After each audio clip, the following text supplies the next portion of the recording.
Session में तो आज के सेशन में हम इन्वायरमेंटल स्टडी जो कि इग्नू का फर्स्ट ईयर का कोड है उसके चैप्टर नंबर 8 के बारे में डिस्कशन करेंगे। आज से पहले हमने अगर प्रीवियस सेशन की बात की जाए तो 7 चैप्टर तक कवर कर लिया था स्टूडेंट्स। उसका लिंक मैं आपको डिस्क्रिप्शन में प्रोवाइड कर दूंगा, आप जाके चैप्टर वाइज अपनी प्रीवियस सेशन को अटेंड कर सकते हैं। देन आज के बाद की बात की जाए तो हम 8 चैप्टर के साथ साथ आपको मैं बता दूँ कि इसके मोस्ट सेशन इंपॉर्टेंट क्वेश्चंस का भी मैं ले चुका हूँ, उसका भी लिंक आपको डिस्क्रिप्शन में प्रोवाइड की जाएगी। देन आप उन वीडियोस के थ्रू आपका पूरा का पूरा एग्ज़ाम ये फर्स्ट अटैम्प्ट में ही कवर हो जाएगा। ओके स्टूडेंट्स, तो बात कर लेते हैं आज के सेशन के अकॉर्डिंग हमारा 8 चैप्टर के बारे में। 8 चैप्टर का नाम क्या है? जैव विविधता, खतरे और संरक्षण। देखिए, जैव विविधता जिसे हम बायोडाइवर्सिटी कहते हैं, खतरे और संरक्षण यानी कि बोल सकते हैं कि वो अब डैमेज हो रहे हैं यानी कि अनसिक्योर है, ठीक है। और संरक्षण का मतलब होता है कि हम उसे कैसे कंज्यूम कर सकें, कैसे उन्हें सिक्योर कर सकें, ठीक है। तो इसमें हम बात कर लेते हैं प्रस्तावना हमारा इंट्रोडक्शन होता है। तो लगभग 3.5 मिलियन वर्ष पहले की बात कर रहा है, तो जिस पे पृथ्वी का आरंभ हुआ था। पृथ्वी लगभग 500 मिलियन प्रकारों के पौधों और सूक्ष्म जीवों का स्वरूप है, जिसमें अगर बात की जाए अलग अलग जीव जंतु यहाँ पर पाए जाते हैं और यहाँ के धरती व्यवस्था का स्वरूप है अलग अलग प्रजातियों, अलग अलग स्पीसीज के रूप में जाने जाते हैं। उसी को हम बायोडाइवर्सिटी यानी कि जैव विविधता बोलते हैं। जैव विविधता धरती पर जीवन के समृद्धि और बोल सकते हो कि अलग अलग विभिन्नताओं का प्रतीक है, जिसमें अगर बात की जाए जाति, वेशभूषा इत्यादि, ठीक है, पहनावा और उनके स्पीसीज के रूप में देखे जाते हैं। तो आप लोग देख सकते हैं कि जानवरों की भी कई प्रजातियां पाई जाती हैं। उन जानवरों में भी आपको अलग अलग, जैसे हिरन, आप लोग जाते होंगे जू में, तो जू में आप उन हिरन की कई प्रजातियां देखे होंगे। स्नैक हो गए, स्नैक के भी आप कई प्रजातियां देखते हैं। तो मतलब यही हमारा बायोडाइवर्सिटी कहलाता है। जैव विविधता की हानि के कारण क्या है? तो फर्स्ट ऑफ ऑल अगर मैं बात बोलूँ तो आज बदलते हुए जलवायु परिवर्तन और बोल सकते हो बढ़ते हुए कार्बन डाइऑक्साइड, वायु का शुद्ध ना होना और बोल सकते हो कि पानी का दूषित होना सबसे महत्वपूर्ण कारण है, जिसके कारण वो आज उनकी हानि हो रही है। अधिवास की हानि। अधिवास का अर्थ होता है क्षेत्र जहाँ प्रजातियाँ भोजन, वास और आवास का इस्तेमाल किया जाता है और वहाँ पर लोग रहने लगते हैं और वहाँ जो है रहने की स्थिति में आगे चल के कठिनाइयाँ, बोल सकते हो दुविधा या फिर संकट अवस्था आ जाता है, उसी को अधिवास की हानि बोली जाती है स्टूडेंट्स। देन अगर हम बात कर लेते हैं तो यहाँ पे भंगुर आबादी का जो एक बोल सकते हो कि पिछड़ी जाति है, उनके बारे में भी यहाँ पर बताया गया है कि कैसे वो तलछट यानी कि समुद्र तल के किनारे जो है कैसे अपना जीवन का निर्वहन करते हैं और वहाँ पर आए दिन खतरा मंडराते रहता है। जैसे कि 1992 में पृथ्वी पर मौजूदा प्रवाल की व्यवस्था के कारण जो है 10% पूरी तरह से ग्रसित हो गए थे। तो ये सारी बातें आप इसमें थोड़ा बहुत कैजुअली अपने नॉलेज के लिए पढ़ सकते हैं। देन अगर बात कर ली जाए, हमारा नेक्स्ट पॉइंट है मनुष्य वन्य जीव संरक्षण। वन्य जीवन संरक्षण की बात की जाए तो देखिए, मनुष्य का जो जीवन है ना बहुत ही संघर्षपूर्वक रहा है। इतिहास के पन्नों को भी उठा के आप लोग देख सकते हैं तो किस तरीके से वो आदि मानव के रूप में जंगलों में भटका करता था, मांस खाया करता था, किस तरीके से वो बोल सकते हो कि वस्त्र के जगह पे वो अपने पत्तों को लपेट कर इस तरीके के अपने जीवन को भी जी रखा है। तो मनुष्य ने धीरे धीरे उसमें समृद्धि आई, सद्बुद्धि आई, ज्ञान आया। तो देन उसने अपने बारे में सोचा, खाने पीने के बारे में आग जलाया, किस तरीके से पहिए का आविष्कार किया, किस तरीके से कुल्हाड़ी का आविष्कार किया। ये सारी बातें मनुष्य की परिवर्तनशील अवस्था का प्रतीक माने जाते हैं। प्रजातियों का चयनात्मक विनाश, यानी कि प्रजातियों का चयनात्मक विनाश का मतलब होता है चॉइसेबल, उनको कैसे ख़त्म किया जा रहा है। आप लोग देख सकते हैं कि आज अलग अलग प्रजातियां जो है दुर्भाग्य व्यवस्था की बात की जाए तो दुर्लभ हो गई हैं। दुर्लभ यानी कि बोल सकते हो कि बहुत नाम मात्र की अब उनकी बोल सकते हो स्पीसीज रह चुकी हैं, यानी कि उनकी प्रजातियां रह चुकी हैं। एक फॉर एग्जांपल आप जानते हो कि डायनासोर जो है विलुप्त हो चुका है धरती से, लेकिन क्या डायनासोर ही हमारे क्षेत्र में अगर मैं बात बोलूँ तो आप लोग कमेंट्स में ज़रूर बताइएगा कि ऐसे कौन सी पंछियाँ हैं, पक्षी हैं जो अब दिखाई नहीं देती। एग्ज़ाम्पल के थ्रू आपको मैं एक एग्ज़ाम्पल देता हूँ। गौरैया जो स्पैरो थी वो ख़त्म हो चुकी है। गौरैया चिड़िया जो है पूर्ण रूप से हमारे धरती से विलुप्त तो हो चुकी है। आप लोग ये देखने को नहीं मिलेगा। जो बहुत ही छोटी थी और उनकी स्पीड बहुत हुआ करती थी, आजकल गांव क्षेत्र में भी नहीं देखने को मिलता। शहर की तो बात ही अलग है। तो ये सारी बातें जो है हमारे चयनात्मक विनाश का कारण बन चुका है। आज इनकी तस्करी की जाती है गैरकानूनी तरीके से। हिरण की बोल सकते हो कि हाथी की, चीता, बाघ इत्यादि इन सब की बोल सकते हो अलग अलग जानवरों की तस्करी भरपूर मात्रा में की जाती है।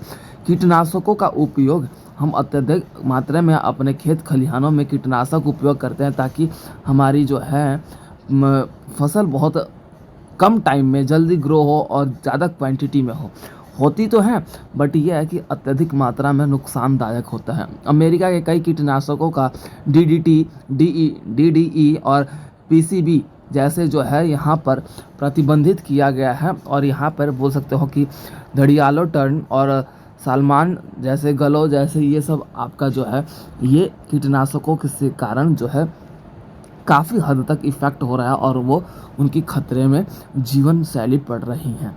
वैश्विक जलवायु परिवर्तन की बात की जाए तो पर्याप्त हमारे एनवायरनमेंट के साथ साथ आज पूरे विश्व का सबसे बड़ा कारण बन चुका है जलवायु। ग्लोबल वार्मिंग दिन प्रतिदिन बढ़ता जा रहा है।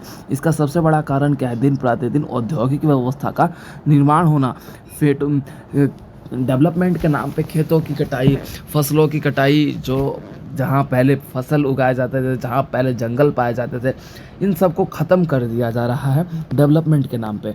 तो इस तरीके से कार्बन डाइऑक्साइड की भरपूर मात्रा बढ़ रही है।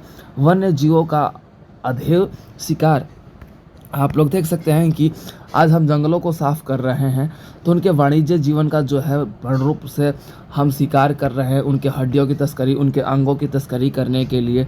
उसके बाद निर्वाह शिकार यानी कि जो हम भोजन के लिए उनको मारना और उसको पका के खाना इत्यादि, ये सब भी तो खतरे में का एक बोल सकते हो कारण बन चुका है। मनोरंजन के लिए पहले आप लोग देख सकते थे कि राजा महाराजा किस तरीके से अपना रुतबा बनाए रखने के लिए कि हाँ हम शेर का शिकार के लिए निकले हैं, ये राजा इस शिकार के लिए निकले हैं। तो ये सब क्या है? पहले आज भी कहीं ना कहीं मनोरंजन के लिए शिकार देखने को मिलता है। उसके बाद जैविक आक्रमण की बात की जाए तो स्टूडेंट्स, दुर्घटना व्यवस्था के रूप में जो है ये जैविक परिस्थितियों के रूप में देखा जाता है, जो बायोलॉजिकल इन्वेलेंस के रूप में जाना जाता है। तो देखिए इसमें क्या आ जाता है, आपका अचानक से भूकंप आ गया, त्रासदी हो गया, किस तरीके से गोल्डन एप्लन स्लेन के सबसे खतरनाक जगह की बात की जाए तो आक्रमण के एलियन प्रजातियों से एक ऐसी व्यवस्था जो कि 1980 के लातीन अमेरिका से दक्षिण पूर्वी एशिया में लाया जाता है। इस तरीके की घटना घटित होती है स्टूडेंट्स। तो आप लोग बाकायदा ये सारे पॉइंट्स पढ़ सकते हैं। देन उसके बाद हमारा अगला पॉइंट है जैव विविधता संरक्षण के लिए ज़रूरत, यानी कि जैव विविधता के लिए संरक्षण की ज़रूरत क्यों है? तो फर्स्ट ऑफ ऑल हमारी जो स्पीसीज़ है, हमारी ह्यूमन बींग्स की स्पीसीज़ भी है, वो खतरे में ना है। क्योंकि हर एक जीव जंतु एक दूसरे से तालमेल बनाते हुए चल रहा है। अगर कोई भी, जैसे कि आप लोग जानते हैं फूड चेन के बारे में आप लोग जानते हैं, फूड चेन में एक भी स्पीसीज़ खतरे में आ गया तो दूसरा स्पीसीज़ ऑटोमेटिक ही खतरे में आ जाएगा। जब दूसरा आएगा तो तीसरा भी आ जाएगा, तीसरा आएगा तो जो कनेक्टिविटी है वो ख़त्म हो जाएगा। समझ रहे हैं? तो अब हमारा अगला पॉइंट है जैव विविधता का संरक्षण। जैव विविधता का संरक्षण हम कैसे कर सकते हैं? फर्स्ट ऑफ ऑल हम अपने बोल सकते हो कि एक कानून जो पूरा स्ट्रिक्टली वर्क करता हो, ठीक है, जो आपका पर्टिकुलर इस कानून को किसी भी तरीके से उल्लंघन करने पे, चाहे सामने व्यक्ति अमीर हो गरीब हो, सभी के लिए एक प्रकार का कानून, और आपके बोल सकते हो जिम्मेदारियों के रूप में सभी को जागरूक करना, देन उनको बताना कि हमारे जीवन के लिए जैव विविधता किस लिए तरह आवश्यक है।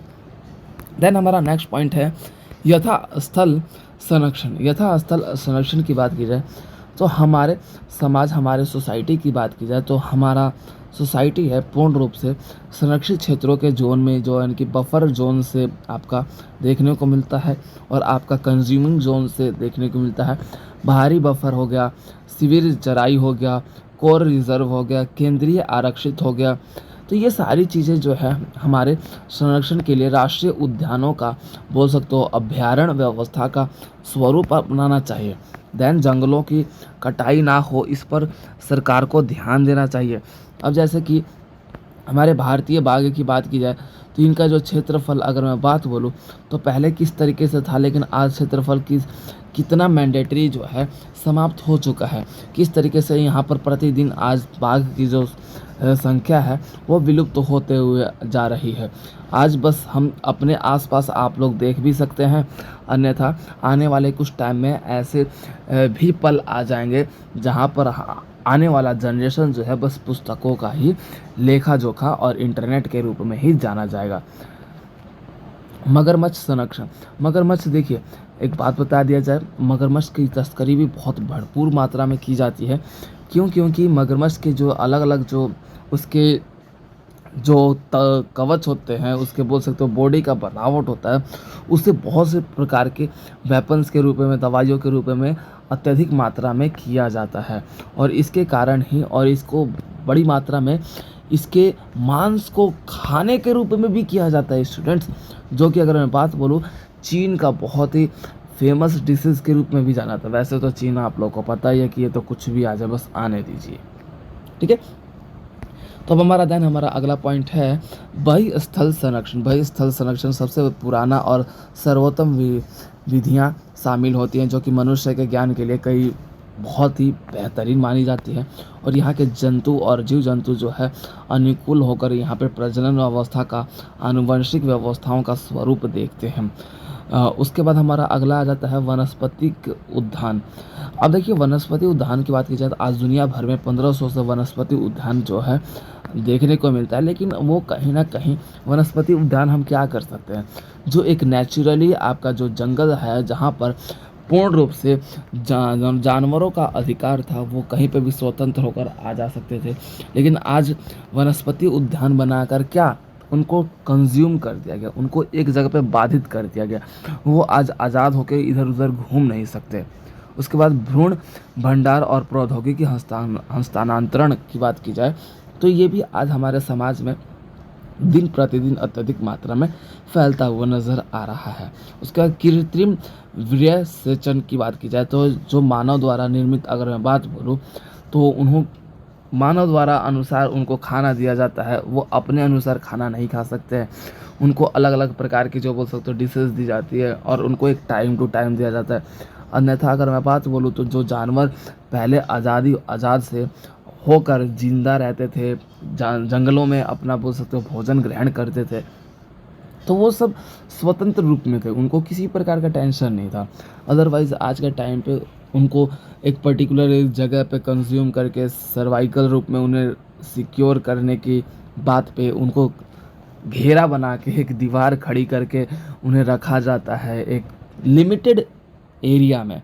तो वो कहीं ना कहीं अब धीरे धीरे उस कारण से, तनाव के कारण भी मनुष्य कहता है कि जानवरों में सोचने समझने की शक्ति नहीं होती, एक एग्जाम्पल के थ्रू, लेकिन उन्हें भी होता है, उन्हें भी अपने बच्चों की पहचान होती है, ठीक है।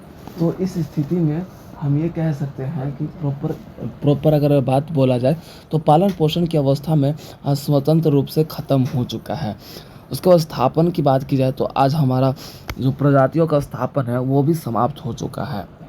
उसके बाद पुनर्स्थापन की बात की जाए तो पुनर्स्थापन में आज हमारा अलग अलग क्षेत्र जो है वो पूर्ण रूप से ख़त्म हो चुका है। क्योंकि जंगलों की सफाई करके दिन प्रतिदिन डेवलपमेंट के नाम पर जो आडंबर किए जा रहे हैं, फिर सड़कों का निर्माण करना, जंगलों की कटाई करके औद्योगिक उद्योग लगाना, ये सभी कहीं ना कहीं प्राकृतिक आरक्षित क्षेत्रों को समाप्त करने का कारण बन चुका है। और जीवमंडल में इसके कारण जो है आने वाले समय में अलग अलग स्पीसीज़ का जो विनाश जो है संभवतः जो है ख़त्म ही हो जाएगा। सुंदरबन का एक दृश्य जो कि यहाँ पर देखने को मिलता है, लेकिन आज सुंदरवन की दृश्य ही कुछ अलग तरीके के देखने को मिल रहा है। आर्द्र भूमि की बात की जाए, जो यानी कि जहाँ पे मॉइस्चर इन्वायरमेंट पाया जाता है, जहाँ पर नमी की व्यवस्था देखने को मिलता है। सदाबहार वन जो है आज वो भी कहीं ना कहीं दुर्लभ अवस्था में, उसको भी कटाई और वहाँ पे पेड़ों की तस्करी करने की व्यवस्था देखी जाती है या फिर व्यथा देखी जाती है। अब उसके बाद हमारा स्टूडेंट आ जाता है सारांश। सारांश होता है कंक्लूजन। इट मीन्स हम जितने भी अभी टॉपिक पढ़ें उनका समरी या फिर बोल सकते हैं कि एक छोटा सा सार, उसी को हम सारांश बोलते हैं। तो ये था हमारा सेशन जो कि अब पर्टिकुलर कंप्लीट हो गया और इसके साथ साथ चैप्टर नंबर 8 भी कंप्लीट हो गया। इससे पहले हमने 7 चैप्टर को कंप्लीट कर लिया था, उसका लिंक मैं आपको डिस्क्रिप्शन में प्रोवाइड कर दूंगा। देन इसके मोस्ट इंपॉर्टेंट क्वेश्चन जो कि आपके एग्ज़ाम में वही सारे क्वेश्चंस आएंगे, तो उन क्वेश्चन का जो मास्टर वीडियो है वो भी मैं आपको डिस्क्रिप्शन में प्रोवाइड कर दूंगा। आप वहां से जाके अपने सेशन को अटेंड कर सकते हो। ओके स्टूडेंट्स, तो मिलते हैं अपने नेक्स्ट सेशन में नेक्स्ट क्लास के साथ। तब तक के लिए अपना ध्यान रखें। Take care.